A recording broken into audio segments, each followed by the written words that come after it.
Iran యుద్ధంతో అమెరికాకు ఆర్థికంగా భారీ నష్టం చేకూరుతోందా? ఇప్పటికే 850 తొమహాక్ క్షిపణులు ప్రయోగించారు. అమెరికా ఈ రేంజ్లో మిస్సైల్ వాడడం ఇదే తొలిసారి. ఆయుధ నిల్వలు తరిగిపోవడంపై పెంటగాన్ ఆందోళన వ్యక్తం చేసినట్టుగా తెలుస్తోంది.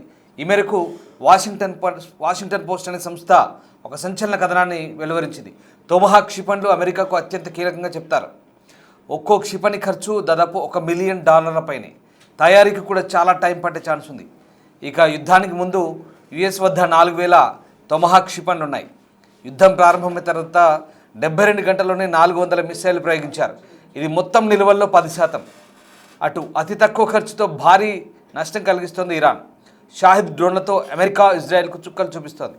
వీటిని కూల్చేందుకు ఖరీదైన క్షిపణుల్ని 2 దేశాలు ప్రయోగిస్తున్నాయి. దీంతో అమెరికాకు ప్రస్తుతం ఆయుధ నిల్వలకు సంబంధించి ఇప్పటికే భారీగా ఆందోళన వ్యక్తమవుతుందంటూ పెంటగాన్ వర్గాల నుంచి వస్తున్నటువంటి లీకుల ఆధారంగా కొన్ని అంతర్జాతీయ వార్తా సంస్థలు కథనాలు ప్రచురిస్తున్న వేళ ఇప్పుడు భారీగా ఆర్థిక భారం కూడా అవుతున్నట్టుగా తెలుస్తోంది.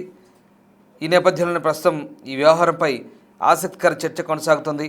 ఇరాన్ యుద్ధంలో అమెరికా ఇప్పటివరకు 850 తొమహాక్ క్షిపణులు ఉపయోగించిందని, వాటి వినియోగ రేటు కొంతమంది పెంటగాన్ అధికారులను ఆందోళనకు గురి చేస్తుందంటూ ఒక నివేదిక చెప్తోంది.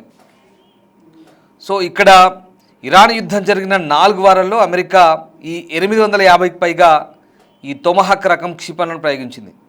ఈ క్షిపణుల వినియోగ వేగంపై కూడా ఒక రకమైనటువంటి ఆందోళన కొందరిలో అక్కడి రక్షణ అధికారులు ఉందని తెలుస్తోంది.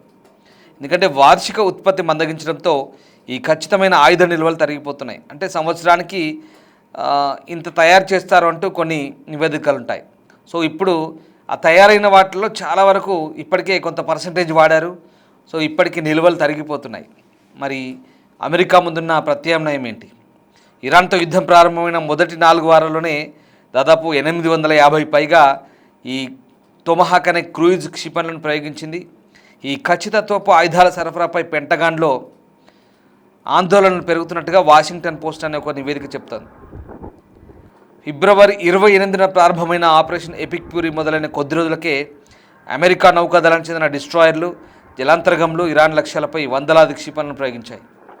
మార్చి నెలాఖరు నాటికి సంఖ్య 850 దాటిందని ఇటీవల అమెరికా సైనిక చరిత్రలో ఈ సుదూర క్రూయిజ్ క్షిపణులను అత్యంత తీవ్రంగా ఉపయోగించిన సందర్భాల్లో ఇది కూడా ఒకటంటూ ఆ నివేదిక చెప్తోంది. మరి ఒకసారి ఆ తొమహాక్ క్షిపణుల గురించి తెలుసుకునే ముందు ఒకసారి మీకు ఇంకొక ఇంట్రెస్టింగ్ పాయింట్ కూడా చెప్తాను. వాస్తవానికి ఆ రోజు ఫిబ్రవరి 28న ఈ తొమహాక్ క్షిపణులను ఉపయోగించే అయతుల్లా అలీ ఖమైనీ కంపౌండ్ని బద్దలు కొట్టారు. అందులో సుప్రీం లీడర్తో పాటు మరొక 48 మంది మట్టుబెట్టబడ్డారు, ఎలిమినేట్ అయ్యారు. ఆ రోజు వాడినవి ఈ తొమహాక్ క్షిపణులు. అత్యంత శక్తివంతమైన ఖచ్చితత్వంతో కూడిన శత్రు టార్గెట్లను, రాడార్లను తప్పించుకొని విధ్వంసం చేయగల సుదూర క్రూయిజ్ క్షిపణులు. చాలా పకడ్బందీ లక్ష్యాలను ఛేదించే రకంగా చెప్తారు ఇవి తొమహాక్ క్షిపణులు అంటారు. ఇవి ఆ రోజు సుప్రీం లీడర్ను ఎలిమినేట్ చేయడంలో కీలక పాత్ర వహించాయి. ఆ దాడులకు సంబంధించి దృశ్యాలు ఒకసారి చూద్దాం. తొమహాక్ క్షిపణుల పనితీరేంటి, అవి ఇప్పటి వరకు అమెరికా దగ్గర ఎన్ని ఉన్నాయి, ఎన్ని వాడారు, ఎందుకు ఇంత ఆందోళన, చర్చిద్దాం.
రైట్. ఇక ఇరాన్తో యుద్ధం ప్రారంభమైన మొదటి 4 వారాల్లోనే భారీగా ఇవి ఉపయోగించినట్టుగా చెప్తున్నారు.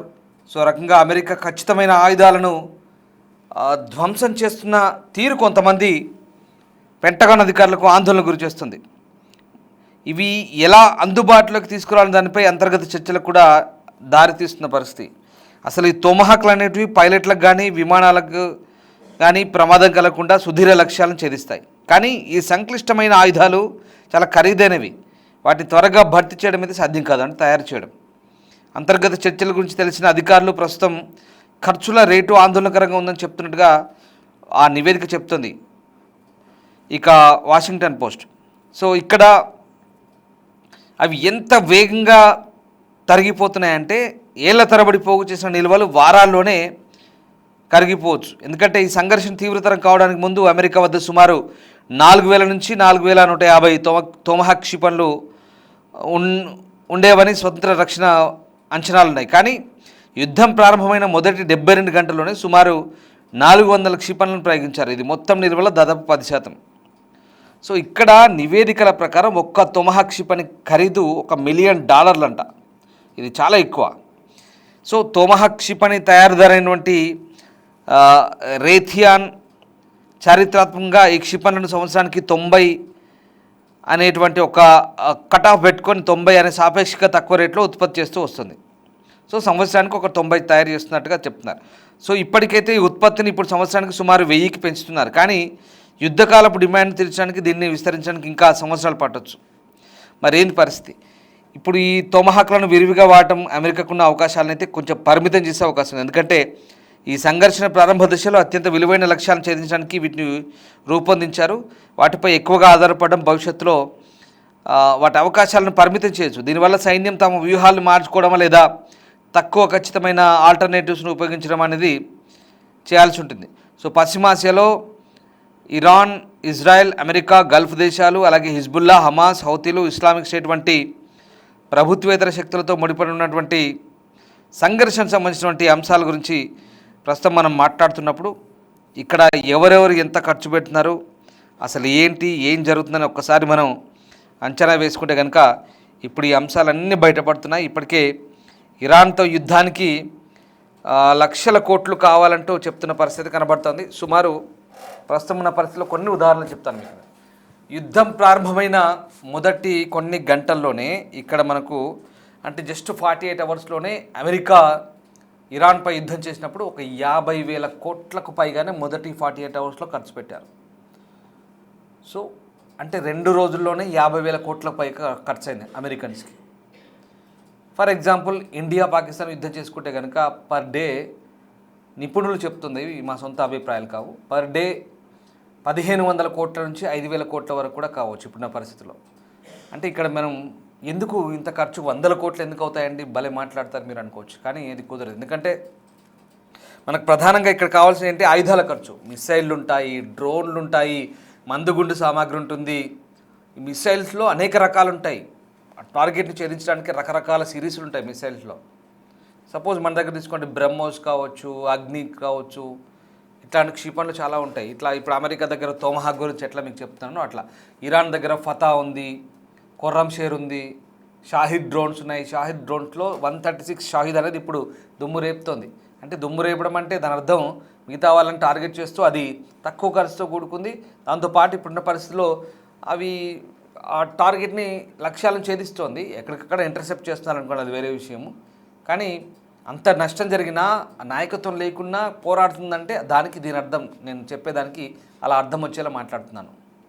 సరే, ఇప్పుడు ఇది ఇక్కడ ఆయుధ నిల్వలు కావాలి, మందుగుండు సామాగ్రి కావాలి, ఆర్టిలరీ, ఇవంతా కూడా విపరీతమైన ఖర్చు ఉంటుంది. దాంతోపాటు ఈ యుద్ధాలు జరిగితే ఏమవుతుంది, ఆర్థిక మాంద్యం, స్టాక్ మార్కెట్లు పడిపోతాయి, ధరలు పెరుగుతాయి, ద్రవ్యోల్బణం పెరుగుతుంది, రకరకాల ఖర్చు. ఇప్పుడు వెస్ట్ ఏషియా వార్ అనుకోండి, మనకు ముఖ్యంగా హర్మూజ్ను అప్పుడు ఎప్పుడైతే ఇరాన్ బ్లాక్ చేసిందో దాని నుంచి చమురు ధరలు, ఇవన్నీ మీకు తెలిసింది, కొత్తగా చెప్పడానికి ఏం లేదు. గ్యాస్ ప్రాబ్లము, చమురు ప్రాబ్లము, ధరలు పెరుగుతున్నాయి. మనకు అక్కడ నుంచి రావాల్సిన కొన్ని పప్పు దినుసులే కావచ్చు, మనం చేసే ఎక్స్పోర్ట్స్ ఇవన్నీ కూడా చాలా ప్రాబ్లం అవుతుంది. ఈ జల రవాణా మార్గం ఇబ్బంది అవుతుంది. కాబట్టి ఇక్కడ ద్రవ్యోల్బణం పెరగవచ్చు. ఇప్పటికే చాలా దేశాలు, దక్షిణాసియా దేశాలు ఇబ్బంది పడుతున్నాయి, పశ్చిమ దేశాలు కూడా ఇబ్బంది పడుతున్నాయి. ఇదొక అంశం అయితే, తర్వాత ఇప్పుడు ప్రభుత్వానికి మరి దీనికి పెట్టకుండా ఏం చేయొచ్చు? విద్యకు పెట్టొచ్చు, వైద్యకు పెట్టొచ్చు, రకరకాల ఖర్చులకు వాడచ్చు యుద్ధాన్ని పెట్టకుండా. కానీ బడ్జెట్ అంతా రక్షణ రంగాన్ని పెడుతున్నారు, 1000 కోట్లు. ఇగో ఇది పరిస్థితి. యుద్ధం జరిగితే ఇక్కడ ఇన్ని రకాలుగా ఉంటుంది, అన్ని విధాల యుద్ధం జరిగితే ఆర్థిక నష్టం, ఆర్థిక మాంద్యాలు లాంటి పరిస్థితులు.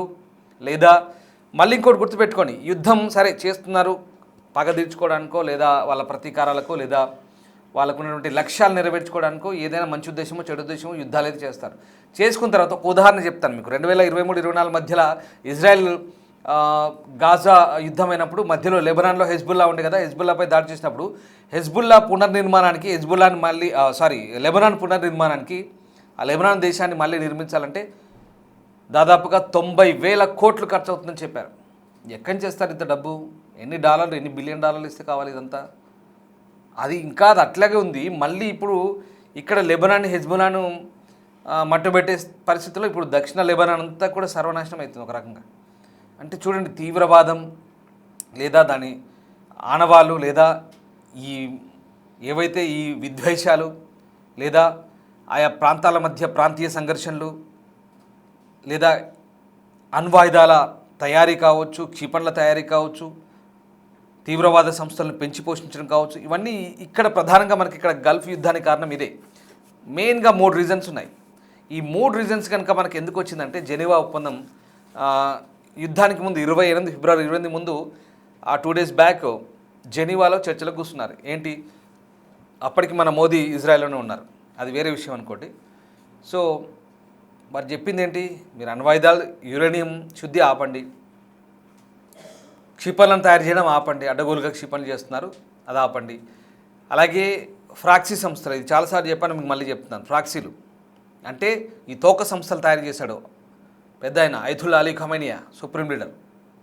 ఎక్కడి నుంచి ఫస్ట్ చెప్తాను. హౌతీలు, యెమెన్లో ఉండే హౌతీలు, అక్కడ జైదీ షియాలు అంటారు. సో ఈయన షియా కాబట్టి ఆయన షియా, జైదీ షియాలను అక్కడ ఉసిగొల్పాడు. ఎవరి మీద? సౌదీ సున్నీల మీద. ఇక్కడ ఇది చాలా సున్నితమైన అంశాలు. సౌదీకి ఇరాన్కి ఎందుకే పడదు, ఇక్కడ మతపరమైన విద్వేషాలు వాళ్ళ మధ్య ఉన్నాయి. అందుకే ఇప్పటికీ బద్ధశత్రువులుగా ఉంటారు సౌదీ, ఇరాన్. ఇక్కడ వీళ్ళని తయారు చేశాడు యెమెన్లో హౌతీలను. అక్కడ పాలస్తీనాలో హమాస్ను తయారు చేశాడు. విపరీతమైన డబ్బు, తర్వాత ఆయుధాలు ఇవ్వడం. హెజ్బుల్లాని తయారు చేశాడు లెబనాన్లో, వాళ్ళకి సేమ్. ఇక్కడ వీళ్ళందరికీ ట్రైనింగ్ ఇచ్చేది ఎవరు? IRGC, ఇరాన్ సైన్యం. ఇరాక్లో మిలిషియా గ్రూప్లకి, షియా మిలిషియా గ్రూప్లకి ఇస్తాడు. సిరియాలో షియా మిలిషియా గ్రూప్లకి ఇస్తాడు. అంటే ఆయన ఇక్కడ మతం అనేది ఒక రకమైనటువంటి వాళ్ళ వర్గం, మతం, ఇట్లాంటి కొంత పక్షపాత ధోరణితో వాళ్ళని పెంచి పోషించడం అనేది జరిగిందని ఇక్కడ పశ్చిమ దేశాలు ఆరోపిస్తున్నాయి. మేము చెప్తున్న విషయాలు కాదు, అమెరికా, ఇజ్రాయెల్ లాంటి దేశాలు చేస్తున్నటువంటి వాదనలు ఇవి. అంతేకాదు ప్రతి దేశంలో ఆయా ప్రభుత్వాలకు, గల్ఫ్ దేశాలు వాళ్ళకు ఉన్నటువంటి ప్రాంతీయ పరిస్థితులకు అనుగుణంగా వీళ్ళ గ్రూపులను తయారు చేసి పెట్టారు. ఖొమైనీ డబ్బులు ఇవ్వడము, ఆయుధాలు ఇవ్వడము, IRGCతో ట్రైనింగ్ చేయించడము, సౌదీలో కూడా, దుబాయ్లో కూడా, ప్రతి చోట, ఈవెన్ పాకిస్తాన్లో కూడా తయారు చేసి పెట్టాడు. ఇట్లా ప్రతి చోట్ల తయారు చేసి పెట్టాడు. చాలా పెద్ద లిస్టే ఉంది. మీకు ఒక్కసారి ఇజ్రాయెల్ సంబంధించినటువంటి కొన్ని కథనాలు, లేక పశ్చిమ దేశాలు చెప్పే కథనాలు, వాళ్ళ లిస్టులో ఉన్న తీవ్రవాద సంస్థలు ఏంటో చూస్తే మనకు 10 నుంచి 16 ఉంటాయి ఖొమైనీ తయారు చేసిన తీవ్రవాద గ్రూపులు. సో ఈ పరిస్థితి ఇలా ఉంది. సో ఇవన్నీ కూడా మీరు ఆపుకోమని చెప్తే ఆపలేదు కాబట్టి నెక్స్ట్ డే 28 2 days తర్వాత వెంటనే అటాక్ స్టార్ట్ చేశాడు. ఖొమైనీ ఎలిమినేట్ అయ్యాడు.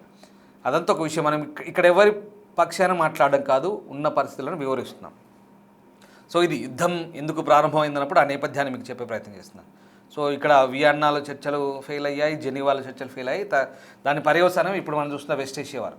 ఇప్పుడు చెప్తుంది ఏంటంటే, వార్ జరిగితే అంతా నాశనమే, సర్వనాశనం. ఇప్పుడున్నటువంటి పరిస్థితుల్లో సమాజానికి ఏమాత్రం మంచి కావు. అందరూ బాగుండాలి. ఇక్కడ షియాల, సున్నీల, లేదా యూదుల, పశ్చిమ దేశాల ప్రజల, లేదా ఇంకా ఇక్కడ పార్సీ ముస్లిమ్స్ అనేది మనం పక్కన పెడితే జరుగుతున్న పరిణామాలను పర్యవసానం చూస్తే కనుక అంత ఆర్థిక నష్టం, విధ్వంసం, ప్రాణ నష్టం, అంతకుమించి సరే డబ్బులు పోతే పోయినాయి, కోట్లు పోయినా, బిలియన్ డాలర్లు పోయినా పోతే పోయినాయి. ప్రాణాలు అయితే వస్తాయా? వందలాది ప్రాణాలు. ఇవాళ ఇరాన్లో 3,000 మందికి పైగా చనిపోయారు, లెబనాన్లో 2,000 మంది దాకా చనిపోయారు, ఈవెన్ ఇజ్రాయెల్లో కూడా దాదాపు 25 మందికి పైగా చనిపోయారు. ఇప్పటికే అమెరికన్స్ కూడా 10 మందికి పైగా చనిపోయినట్టుగా వార్తలు వస్తున్నాయి.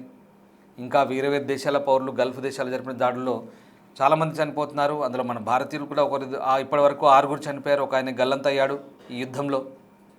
పాకిస్తానీయుడు చనిపోయాడు, బహ్రెయిన్ వాళ్ళు చనిపోయారు, కువైట్ వాళ్ళు చనిపోయారు. చాలా ఉన్నాయి. ఇట్లా యుద్ధంలో ప్రాణ నష్టం, ఆస్తి నష్టం, ఆర్థిక మాంద్యం, ధరల పెరుగుదల, ద్రవ్యోల్బణం, ఒకటి కాదు రెండు కాదు. యుద్ధం అంటేనే విధ్వంసం. యుద్ధం అంటేనే ఇప్పుడున్నటువంటి పరిస్థితుల్లో వాణిజ్య పతనం. ఇదొక రకంగా సరఫరా గొలుసులో అంతరాయం. అన్ని రకాలుగా యుద్ధం అనేది ప్రస్తుతం ఉన్నటువంటి ఆస్తుల విధ్వంసం. ఇక ఇదంతా పునర్నిర్మాణానికి వందల లక్షల కోట్లు కావాలి. సమకాలీన పరిస్థితుల్లో యుద్ధం అంటే విధ్వంసం, యుద్ధం అంటే ఎందుకో అక్కడికి రాని ఒక అనవసర రాద్ధాంతం. సో యుద్ధం వద్దు, శాంతి ముద్దు. మీరేమనుకుంటున్నారు ఒక్కసారి దయచేసి కామెంట్ చేయండి.